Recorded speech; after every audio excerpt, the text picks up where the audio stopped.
السلام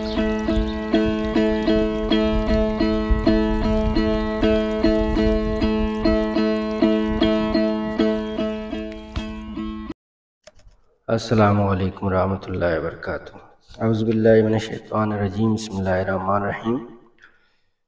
کتاب اقبال کا تصور عشق پر گفتگو کریں گے۔ آج کا ہمارا جو عنوان ہے وہ ہے قلبی تجربے کے مدارج۔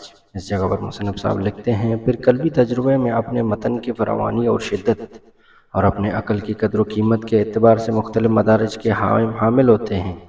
پیغمبرانہ شعور اور متصوفانہ شعور دونوں اپنی ماہیت کے اعتبار سے اگرچہ تجربات کے ایک ہی منطقہ سے متعلق ہوتے ہیں، لیکن تجربے کے متن کی شدت اور وفور اور اس کی عقلی قیمت کے اعتبار سے پیغمبرانہ شعور متصوفانہ شعور سے مختلف ہوتا ہے، اور خود متصوفانہ شعور بھی متعدد مدارج کا حامل ہوتا ہے۔ غرض اس تجربے کا اندرونی وفود اور اس کے مضمرات نفسیات کے عظیم الشان تحقیقات کا مواد اپنے اندر رکھتے ہیں۔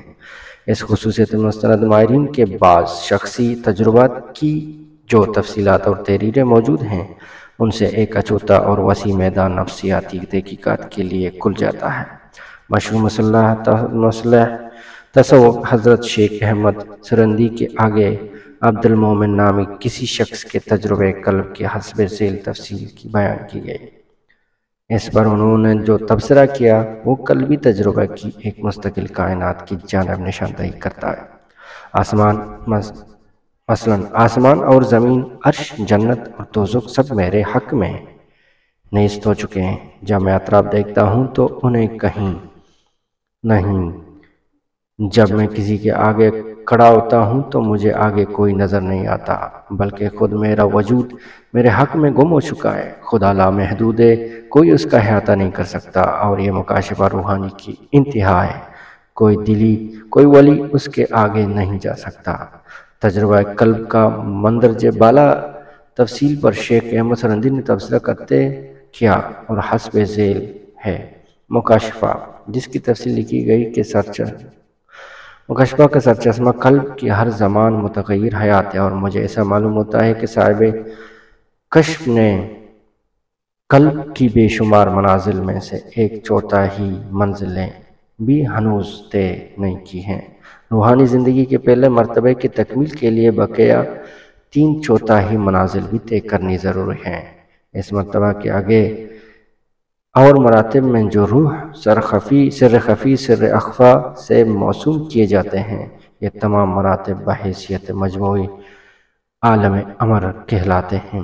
ان مراتب کے طے کرنے کے بعد جو یا حق پر تدریجی طور پر اسماء الہی اور صفات الہیہ کی تجلیاں ظاہر ہونے لگتی ہیں، اور سب سے آخر میں اس پر ذات الہی کی تجلی ظاہر ہوتی ہے۔ قلبی تجربہ کی نمایاں خصوصیات کے بارے میں مصنف صاحب مزید لکھتے ہیں، تجربہ قلب اگرچہ اپنے مدارج اور گناگوہی کیفیات کے اعتبار سے بجائے خود ایک مستقبل دنیا ہے، لیکن شعور کی معمولی سطح کے تجربات کے مقابلے میں تجربہ قلب حسب ذیل خصوصیات کی وجہ سے امتیاز رکھتا ہے۔ نمبر 1، اس تجربے کی بداہیت۔ اس تجربے کی ایک خصوصیت اس کی بداہیت امیڈیسی ہے، جس طرح عام تجربات میں شعور کے متعلقہ منطقوں پر مرسم ہونے والے حسی مواد کے تعبیر کے ذریعے خارجی دنیا کا علم حاصل کرتے ہیں، اسی طرح قلبی تجربے کے منطقہ سے تعبیر کے ذریعے خدا کا علم حاصل ہوتا ہے۔ جس طرح دوسری اشیاء کا بألفاظ دیگر خدا ایک ریاضیاتی یا تصوری نظام کے ایک جز کی حیثیت سے وجود نہیں رکھتا، بلکہ واسطہ ہمارے تجربہ اور مشاہدہ میں آتا ہے۔ قلبی تجربے کے ذریعے خدا کے اسی براہ راست اور بلا واسطہ علم کا ذکر کرتے ہوئے حضرت ابن عربی نے فرمایا، الحق محسوس وخلق معقول۔ خدا قابل ادراک ہے جبکہ عالم صرف قابل فہم ہے۔ دوسرا تجربہ ہے اس کی ناقابل تحلیل وحدت۔ اس تجربے کی دوسری خصوصیت اس کی ناقابل تحلیل وحدت ہے۔ عقلی شعور عمل تحلیل کے ذریعے حقیقت کا جزء و ادراک کرتا ہے، لیکن قلبی واردات کے دوران میں مشاہدہ کل حقیقت سے کچھ اس طرح ربط میں آ جاتا ہے کہ عام تجربات کے برعکس اس تجربے میں موضوع اور معروض کا فرق بھی باقی نہیں رہتا۔ تجربہ نمبر 3، خودی مطلق سے انتہائی قربت۔ اس تجربہ مشاہدہ ایک آن کے لیے ہے، ایک یکتا اور مطلق خودی سے انتہائی قربت حاصل کر لیتے۔ یہاں یہ سوال پیدا ہو سکتا ہے کہ ایک خودی اور دوسرا آزاد اور دیگر خودی کا بلا واسطہ تجربہ کیسے کر سکتی ہے؟ اس کا اندازہ ہمارے سماجی تجربے کی مثال کے ذریعے ہو سکتا ہے۔ جس طرح سماج میں میل جول میں ہم دیگر افراد یا خودیوں کا علم حاصل کرتے ہیں، اسی طرح خودی مطلق کا بلا واسطہ تجربہ بھی ممکن ہے۔ جیسا کہ رومی کہتے ہیں، روئے زن دل چون کشا داست وصفہ می رسد بے واسطہ نور خدا۔ متذکرہ دو کیفیتیوں کو اقبال نے ان اشعار میں بھی بیان کیا۔ حق ہو یدا بہما اسرار خویش، بانگا من کند دیدار خویش۔ عبد و مولا در کمی یک دگر، ہر دو بیتاب انداز ذوق نظر۔ چوتھا جو تجربہ ہے، اس تجربہ کا متن ناقابل انتقال ہوتا ہے۔ یہ تجربہ دوسروں تک پہنچایا نہیں جا سکتا۔ تجربہ قلب کی اسی خصوصیت کی طرف اشارہ کرتے ہوئے قرآن کہتا ہے فَأَوْحَا إِلَىٰ عَبْدِهِ مَا أَوْحَا۔ وہ صرف ایک احساس پر مشتمل ہوتا ہے، نہ کہ خیال کی صورت میں۔ ایک پیغمبر یا صوفی اس کی تعبیر قضا یا احکام کی شکل میں کر سکتا ہے، اور اسی صورت میں اس کو دوسروں تک منتقل کیا جا سکتا ہے۔ خود تجربہ کا متن ناقابل انتقال ہوتا ہے۔